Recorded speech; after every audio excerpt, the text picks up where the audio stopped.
महिला का यूनिट 0.8 क्यों है? अगर पुरुष 1 यूनिट है तो महिला 0.8 क्यों? नमस्कार, मैं चंदन कुमार और आप देख रहे हैं अपना पसंदीदा चैनल अंगवानी। देश भर के तमाम कर्मचारियों को राम राम है, नमस्कार है, जय हिंद है।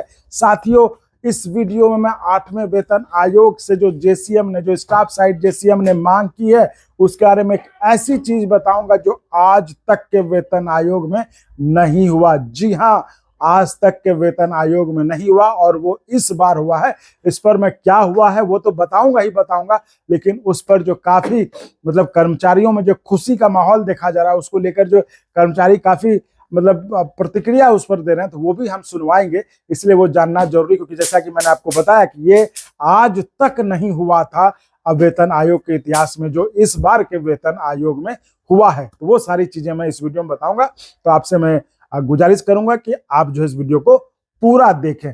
अब देखिए, पुरुष और महिला मामला है फैमिली यूनिट का। फैमिली यूनिट में बहुत सारी चीजें हैं, लेकिन इस वीडियो में जो मैं बता रहा हूं वो जो सबसे बड़ा पेश था, जिसको लेकर के अंगवानी ने सबसे पहले खबर आपको दिखाई थी कि जो स्टाफ साइड की बैठक है, जो पहली ड्राफ्टिंग कमेटी की बैठक हुई थी, इसमें यह मुद्दा उठा था कि आखिर जब हम 21वीं सदी के भारत में जब हम महिला और पुरुष के बराबरी की बात करते हैं, जब कहते हैं कि दोनों बराबर हैं, दोनों जो है कंधे से कंधे मिलाकर चलते हैं, तो फिर आखिर इस फैमिली यूनिट में पत्नी का, जो कर्मचारी है और उसकी पत्नी का फैमिली यूनिट कम क्यों है, उसका पति के मुकाबले कम क्यों है?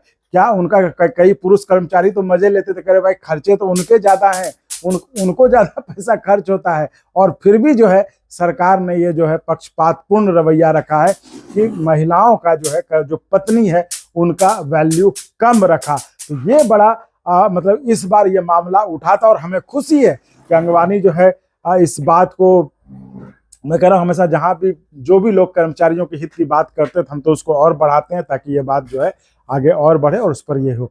तो इस पर मैंने आपको बताया था कि जो ड्राफ्टिंग कमेटी थी एनसीजेसीएम की, जो पहली बैठक हुई थी, उसमें इस पर बात हुई थी। और उस समय ये मतलब उन्होंने कहा एक पेंच इस तरह का ये फंस गया था कि अगर ऐसे करेंगे तो फिर कहीं हमें नुकसान ना हो जाए, जो कि हम 5 का टारगेट लेके चल रहे हैं कि हमें किसी भी हालत में 5 मिल जाए। तो इस पर जो है बड़ा डेवलपमेंट हुआ है इस बार। और इस बार जो एनसीजेसीएम ने अपना रिकमेंडेशन भेजा है, जो मेमोरेंडम दिया है, उसमें महिला और पुरुष दोनों का बराबर रखा है। उन्होंने कहा है बराबर रखा। वो कैसे बराबर रखा है, वो सारी चीजें मैं आपको अभी बताऊंगा। तो चलिए पहले मैं आपको थोड़ा रिफ्रेश कर दूं, वो मैं आपको सुनाऊं जो शिव गोपाल मिश्रा जी ने, जो कि नेशनल काउंसिल जेसीएम के सेक्रेटरी हैं, शिव गोपाल मिश्रा जी, उन्होंने अभी मतलब उसमें तो चर्चा हुई ही थी, जो आपको ड्राफ्टिंग कमेटी थी, अभी जो महिला दिवस था उसमें एआरएफ का कार्यक्रम था, उसमें उन्होंने इस बात का जिक्र किया था और इस बात को उन्होंने साफ साफ कहा था। ये पहले वो सुनते हैं, फिर हम आपको बताते, फिर आप देखें कि इसमें हुआ क्या, जो हमने आपको बता ही दिया कि दोनों को इस बार बराबर कर दिया। ये सुनिए। उसमें सिर्फ ये माना गया है कि सिर्फ परिवार में 3 लोग, उसमें जो पुरुष है या जो एम्प्लॉय है उसको 1 यूनिट दिया, लेकिन उसकी महिला को 0.8 दिया। मैं भी अपने स्टाफ से बात कर रहा था, तो हमने कहा कि आप लोगों को लड़ना चाहिए इस बात से। महिला का यूनिट 0.8 क्यों है? अगर पुरुष 1 यूनिट है तो महिला 0.8 क्यों? महिलाओं पे कुछ कम खर्चा होता क्या? ज्यादा होता भी नहीं होता, तो फिर उसको 0.8 क्यों रखा? बच्चों को 0.6 से रखा। 2 बच्चे हैं तो कहा गया है कि आप 0.6 1.2, 0.8, 2 और पुरुष 1। ये पे कमीशन की संरचना है। आज से नहीं, बाबा आजम के जमाने में जब डॉक्टर आकाइड पैदा हुए थे, उस जमाने से ही संरचना। अब की बार में हम लोग इस लड़ाई को लड़ रहे, ये नहीं थे। हम 6 यूनिट की मांग नहीं करके जा। अगर बूढ़े माँ बाप हैं, उनको आप घर से निकाल देंगे। और आज के उस जमाने में जबकि भारत सरकार ने इंडियन जो है वो एक एक्ट बना दिया है, citizen act, senior citizen act, जो बच्चे या बच्ची अपने बूढ़े माँ बाप की केयर नहीं करेंगे और वो रिपोर्ट कर देंगे तो ये कानून है देश। उस देश में आप उनको परिवार का अंग ही नहीं माने। आपको खाने का सिस्टम बदल गया है नहीं? अभी वही पुराने जमाने वाला चल गया है कि सवेरे बना दिया, शाम में कोई खा ले। घर में बढ़िया से बढ़िया खाना बनता है और बच्चे फौरन अपना मोबाइल उठाते हैं और वो जोमेटो और क्या जो चल रहे हैं दुनिया भर के, उनसे जो मर्जी मंगाते ही नहीं। मंगा वो पैसे नहीं खर्च होते, क्या वो फ्री में होता। मैं कल कर रहा था कहीं पे, मैं अपने ननिहाल में कभी जाता था तो सब लोग मिला जुला करके 10-11 लोग हो जाते थे, उनके बच्चे बच्चियां, हम लोग सबको एक बैलगाड़ी में लाद करके और ले जाते थे। मैं सब बैलगाड़ियां बन के हम लोग घूमते रहते थे।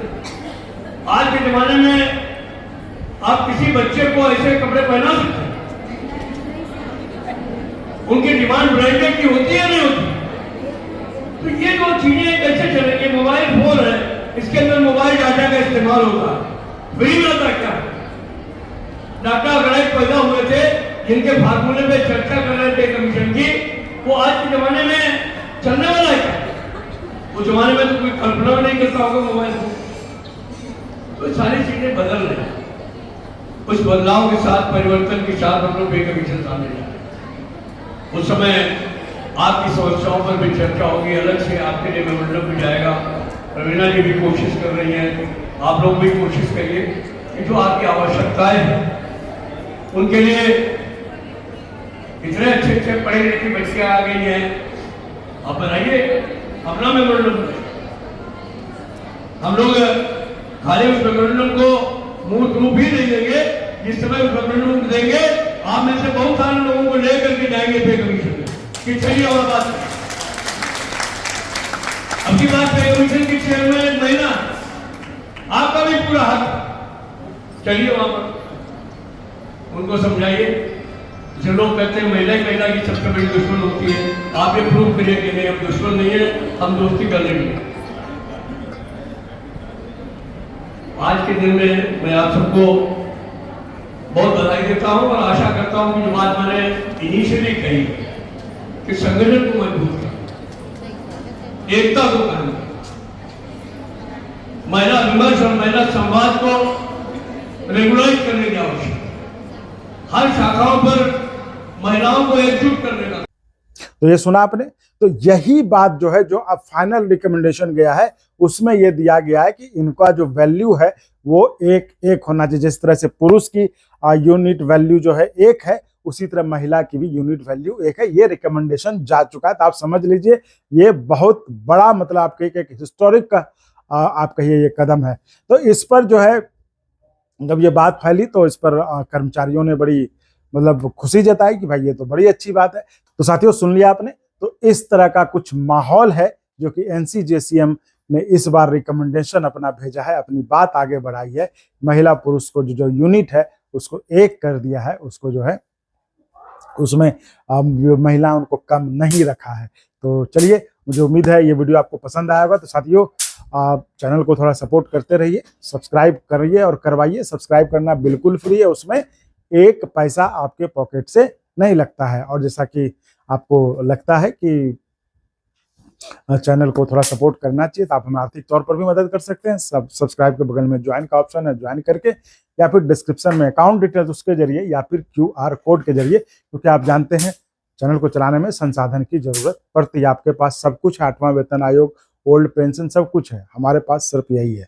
इसलिए चैनल को सपोर्ट करें जितना संभव हो, ताकि हमें और आपके लिए हम जो है गुणवत्तापूर्ण कंटेंट बनाने में हमको मदद मिलती रहे। चलिए, इस वीडियो में फिलहाल इतना ही, मिलते हैं अगले वीडियो में। अभी आपके लिए 8वें वेतन आयोग के लिए बहुत सारी खबरें, तो उस पर मिलेंगे। तो चलिए फिलहाल के लिए इतना ही, बहुत बहुत धन्यवाद।